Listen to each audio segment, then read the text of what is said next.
प्रशांत किशोर के बारे में एक पत्रकार महोदय ने अखिलेश यादव से सवाल किया कि क्या आप पीके को जानते हैं। अखिलेश यादव का जवाब था कि उसे तो हमने टैक्स फ्री कर दिया।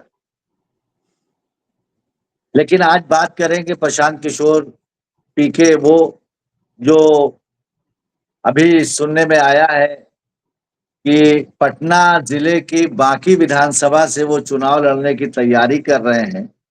हालांकि प्रशांत किशोर के बारे में जब सबसे पहले जिन लोगों ने जाना होगा वो यही जानते रहे कि वो एक इलेक्शन मैनेजमेंट करते हैं और आईपैक उनकी कंपनी है। सबसे पहले कांग्रेस को भी उन्होंने सर्विस दिया, फिर भारतीय जनता पार्टी को सर्विस दिया।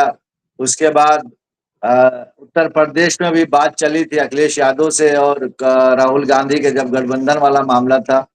और वहां से फिर होते हुए वो बिहार, बिहार से कलकत्ता, और कलकत्ता में टीएमसी को भी उन्होंने सर्विस दिया और साउथ में भी चले गए। उनकी कंपनी का काफी लंबा एक्सपीरियंस रहा है इलेक्शन मैनेजमेंट को लेके। लेकिन जिस तरीके से वो उस कंपनी के मुखिया होते हुए बिहार चुनाव में अपनी जन स्वराज के जरिए वो चुनाव में उतरे थे, और जन स्वराज पार्टी ने कुछ बहुत ज्यादा कमाल दिखाया नहीं बिहार के अंदर।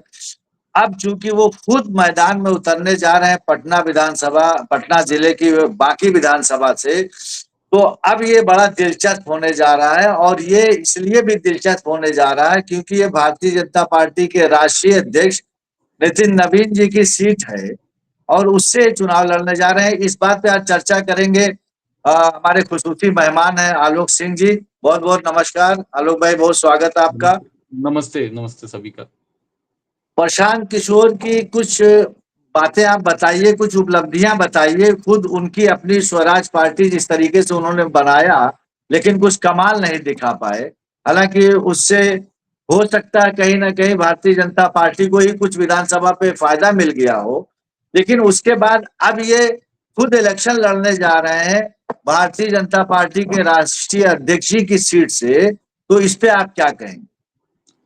पहले मैं थोड़ा प्रशांत किशोर जी के बारे में बताना चाहूंगा कि उन्होंने सभी जितनी भी मेजर पार्टीज हैं, बड़ी पार्टियां हैं, उनको उन्होंने उनके लिए कैंपेन स्ट्रेटजी बनाई और उनको जिताया भी।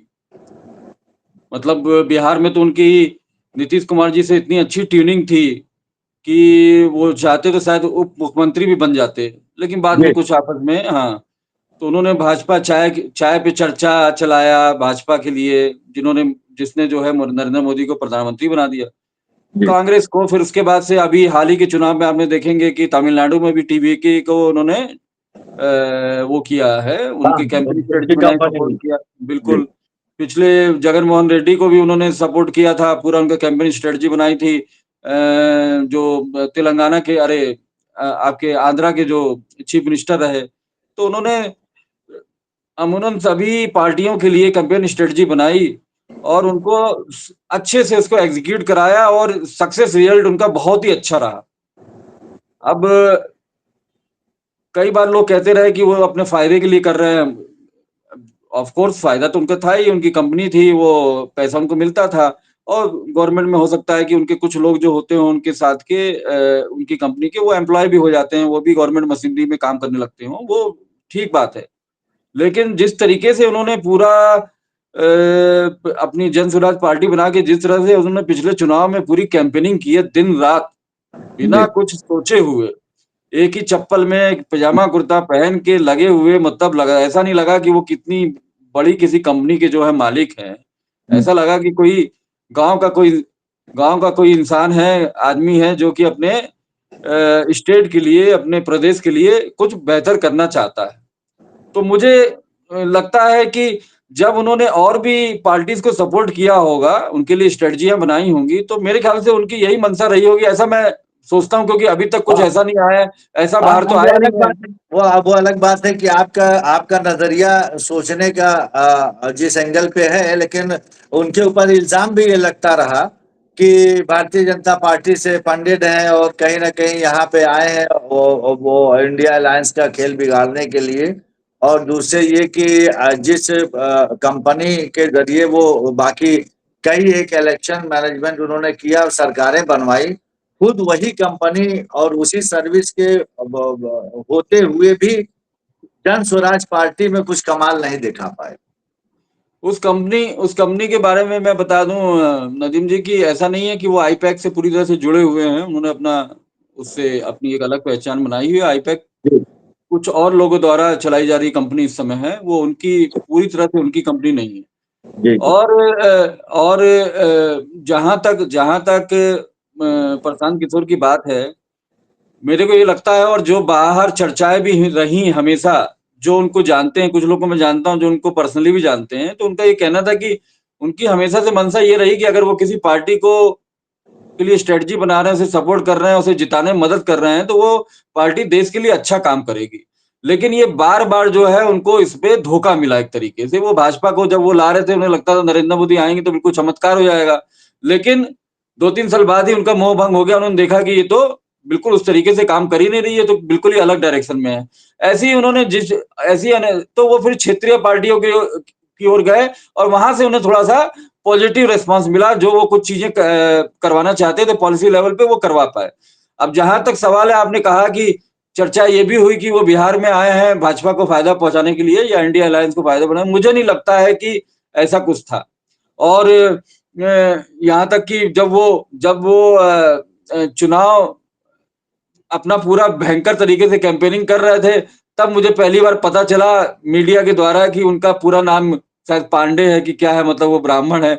तो ये आप समझ सकते हैं कि उन्होंने वो आइडेंटिटी भी उनकी जो है छुपी हाँ, हुई थी, कहीं थी नहीं मैंने बात। मैंने मैंने भी उनका एक प्रोग्राम जो देखा था, उसमें जब उन्होंने सम्राट चौधरी के ऊपर वो सारे खुलासे उन्होंने किया सुप्रीम, तो मुझे लगा कि नहीं यार, ये मतलब इस तरीके के तो नहीं हो सकते जो इल्जाम लगाया जा रहा है कि वो बीजेपी को फायदा पहुंचाने के लिए कर रहे हैं।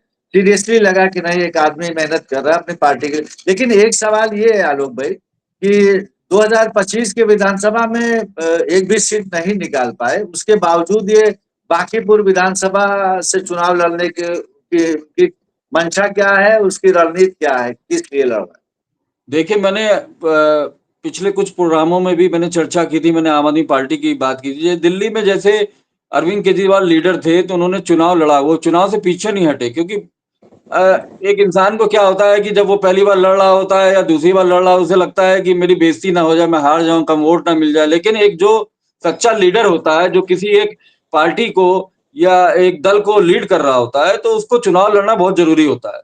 अरविंद केजरीवाल ने दिल्ली से चुनाव लड़ा और उसका बेहतर रिजल्ट मिला। अब जैसे हम उत्तर प्रदेश की बात करते हैं, हमने पहले भी चर्चा की कि संजय सिंह जी ने पिछले 2-3 चुनाव में कभी अपने खुद निकल के नहीं आए, तो हमें इसलिए उस तरह का रिजल्ट यहाँ पे नहीं मिला। तो बिल्कुल ठीक बात है कि पिछले जो चुनाव गुजरे, उसमें ये बातें उठती रही कि उनको चुनाव लड़ना चाहिए। उन्होंने भी अपने अंदर जो है, अपने जो भी उनके वेल विशर्स हैं, शुभचिंतक है, उन्होंने डिस्कशन किया। लेकिन एक बात वहां निकल के आई कि अभी प्रशांत किशोर के अलावा कोई किसी को वहां पे और किसी को, इनकी पार्टी के किसी को जानता नहीं था। कोई ऐसा कद्दावर नेता या चेहरा ऐसा नहीं था। तो इसीलिए प्रशांत किशोर ने उस समय ये डिसीजन लिया कि मैं खुद ना लड़के और अपनी जितने भी कैंडिडेट्स हैं उनके लिए मैं काम करूं, जिससे कि मैं फ्री रहूंगा तो मैं जगह जगह जा पाऊंगा और कैंपेन स्ट्रेटजी बना के उसको एग्जीक्यूट कर पाऊंगा। अब रहा सवाल अभी, तो ये बात उसी समय जब चुनाव हारी, उसी समय ये बात वो होने लगी कि अगर प्रशांत किशोर खुद लड़ते तो वोटिंग परसेंटेज बहुत अच्छा रहता। शायद सीट ना निकाल पाते, लेकिन वोटिंग परसेंटेज बहुत, जो उनको समझ में भी आया। और एक बहुत सुनहरा मौका उनके सामने मिल गया कि भाई नितिन अपने जो है नवीन, वही जो है है? जी सीट से हट गए। उनको एक बहुत सुनहरा मौका मिला, कार्यकर्ता भी यही चाहते थे, इसीलिए उन्होंने हाँ कर दी है कि मैं मजबूती से चुनाव लड़ूंगा और जीत के दिखाऊंगा। तो श्याम रंगीला की तरह तो नहीं कि जो अक्सर ये होता है कि बड़े नेता की सीट पे या उनके बड़े नेताओं के मध्य मुकाबिल अगर चुनाव लड़ा जाए तो एक राष्ट्रीय स्तर पे उसकी चर्चा होने लगती है। क्या ये सोच के तो नहीं वो लड़ रहे हैं कि भाई राष्ट्रीय अध्यक्ष की सीट से चुनाव लड़ूंगा तो एक राष्ट्रीय मुद्दा बन जाएगा, राष्ट्रीय स्तर पे मेरी छवि जो है वो उभरेगी, ये सोच के तो नहीं लड़ा, या सीरियसली उनको लड़ना है और अपनी पार्टी को आगे बढ़ाना? नहीं, उनको सीरियसली लड़ना ही है। क्योंकि जहां तक आप नितिन नवीन जी की बात कर रहे हैं, तो जब वो राष्ट्रीय अध्यक्ष नहीं बने तो उससे पहले देश के जो है 99% लोग उनको नितिन नवीन को नहीं जानते थे कि वो हाँ, कौन है। बिल्कुल। तो वो ऐसा नहीं है कि वो कोई शगुफा छोड़ रहे हैं और इस तरह से दिखाना चाहते हैं। वो कोई श्याम रंगीला वाला मामला नहीं। नहीं, नहीं, नहीं, नहीं, नहीं, नहीं, ऐसा नहीं है। क्योंकि पहले भी बिहार में कुछ ऐसे हवाई नेता आए, जैसे एक पुष्पम प्रिया थी, एक एक महिला थी, और पिछले इस वाले इलेक्शन में नहीं, उसके पहले वाले इलेक्शन बिहार में वो मुंह पे मास्क लगा के सोशल मीडिया पे, मैं हम लोग भी यहीं लखनऊ में बैठ के कभी भी खोलते तो फेसबुक वगैरह तो दिख जाती थी। और आखिर में क्या हुआ, सब कुछ फुस हो गया, पता नहीं वो कहाँ चली गई समझ में नहीं मैं आया। तो सही कह रहा प्रशांत हूँ। किशोर, उनके बारे में मैंने एक चर्चा कर रहा था एक दोस्त से, तो उसने कहा कि कुस्तुन तुनिया। तो मैंने कहा नहीं यार, कुस्तुन तुनिया नहीं है, उनका नाम ये है। तो आपने, हाँ, वो अजीब नाम लेने लगा। वो जैसे सुनते सुनते नहीं होता है कि वो पुष्पम प्रिया का टुनटुनिया हो गया। कुस्तुन तुनिया का कुस्तुन तुनिया कहने लगा, तो मैंने कहा नहीं यार, उनका नाम कुछ और है।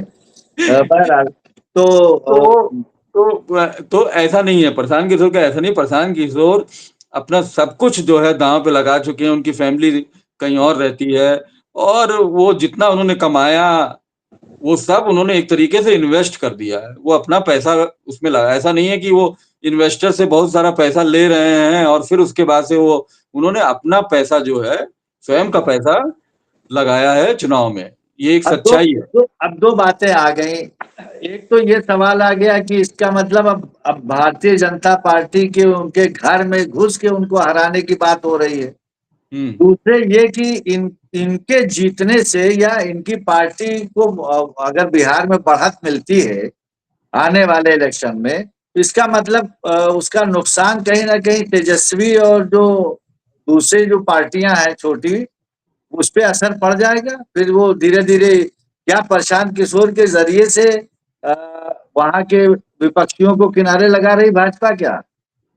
नहीं, विपक्षियों को किनारे नहीं लगा रही, लेकिन ये सच्चाई है कि जो प्रशांत किशोर की राजनीति है, उसमें आरजेडी भी फिट नहीं बैठती है, जनता दल भी फिट नहीं बैठती है, भाजपा भी फिट नहीं बैठती, क्योंकि वो भी असल मुद्दों की बात करते हैं। वो बेकार के मुद्दों की तो बातें करते ही नहीं है प्रशांत किशोर। प्रशांत किशोर के पास तो और ठोस जो है डेटा है, अच्छा सॉलिड डेटा है, और वो खाली डेटा पे बात करते हैं कि क्यों बिहार बीमारू प्रदेश है, उसका वो कारण बताते हैं। क्यों स्वास्थ्य सेवाएं जो हैं बिल्कुल नीचे हैं, उसके वो बताते हैं। क्या एजुकेशन लेवल है, उनके पास पूरा भरपूर डेटा है।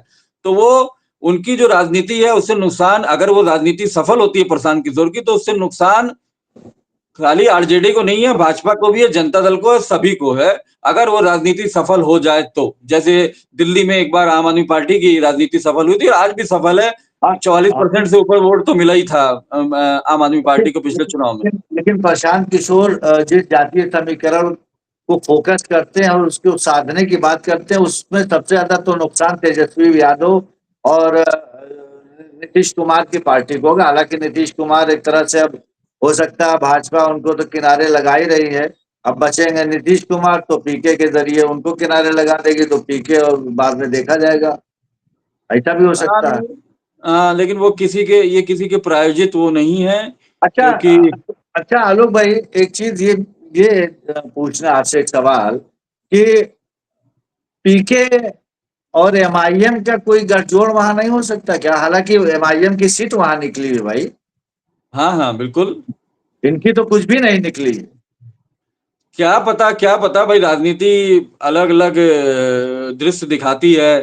तो ये भी संभव है। अगर कुछ पॉइंट्स पे उन लोगों का, देखिए मैं जैसे बता मैं दूं, देखा है। नीतीश भाई देखिए, आलोक भाई मैं बता दूं, जैसे नीतीश कुमार हुए, तेजस्वी यानी राव, आप उससे पहले मतलब लालू यादव को ले लीजिए, और नीतीश कुमार के जो जो इन लोगों के साथ मुस्लिम वोट बैंक मजे का था। और उसके सहारे जैसे यूपी में समाजवादी पार्टी के साथ मुसलमान रहता, तो कहीं ना कहीं नीतीश और लालू के साथ मुसलमान वहां रहा। और उसमें सेंधमारी करने का काम एमआईएम ने किया, असदुद्दीन ओवैसी की पार्टी ने, जो बहुत हद तक सीमांत उमांत जैसे इलाके में जो है वो मजे के उनकी सीटें उटे भी निकली। उस लिहाज से देखा जाए, जहां प्रशांत किशोर की एक भी सीट नहीं है, तो क्या भविष्य में उस मुस्लिम वोट बैंक को अपने पाले में लाने के लिए ऐसा कोई गठजोड़ कर सकते हैं? तो बिल्कुल हो सकता है। और जहां तक ओवैसी, असदुद्दीन ओवैसी की बात है, वो खुद तो बहुत ही अच्छे पढ़े-लिखे इंसान हैं और वो 90% ऑफ द टाइम वो सही बातें ही करते हैं, ज़हीन बातें करते हैं, सीरियस बातें करते हैं। लेकिन आप जानती ही हैं कि भाई पॉलिटिक्स में एक हर एक का एक वोट बैंक होता है, उसके लिए भी कुछ ना कुछ चीज़ें करनी पड़ती हैं। हिंदुस्तान उसी समय सुधर जाए जब ये वोट बैंक पॉलिटिक्स के लिए जो चीज़ें करनी पड़ती है, वो ना करनी पड़े, तो मेरे ख्याल से पार्टियाँ भी अच्छा काम करें और प्रशांत किशोर जैसी पार्टी अगर बनेगी जन स्वराज जैसी, तो वो तो बहुत ही बेहतर काम करेगी। और नहीं, एक इसे पिछली क्यों?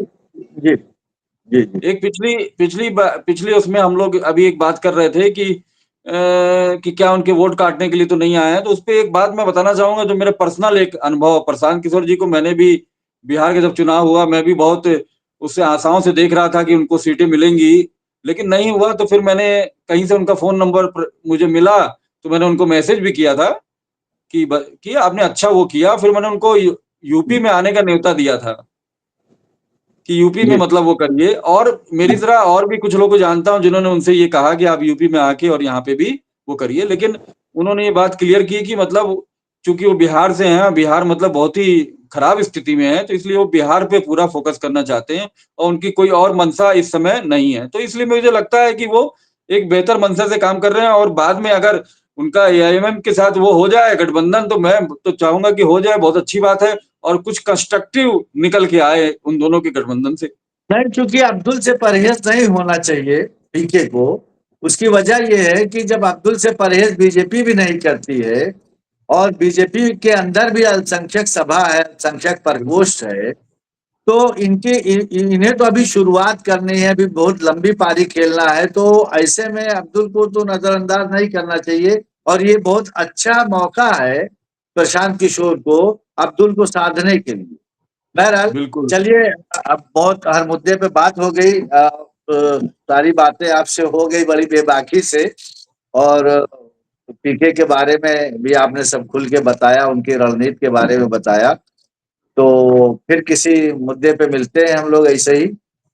जी, देखना ये बिल्कुल, है कि बिल्कुल। अब पीके, चूंकि बांकीपुर विधानसभा सीट को चुना है उन्होंने, अब देखना ये है कि बीजेपी भाई वहां सत्ता में है, केंद्र में डबल इंजन की सरकार है और राष्ट्रीय अध्यक्ष की वो छोड़ी हुई सीट है, तो ये बहुत ही प्रतिष्ठा की बात है।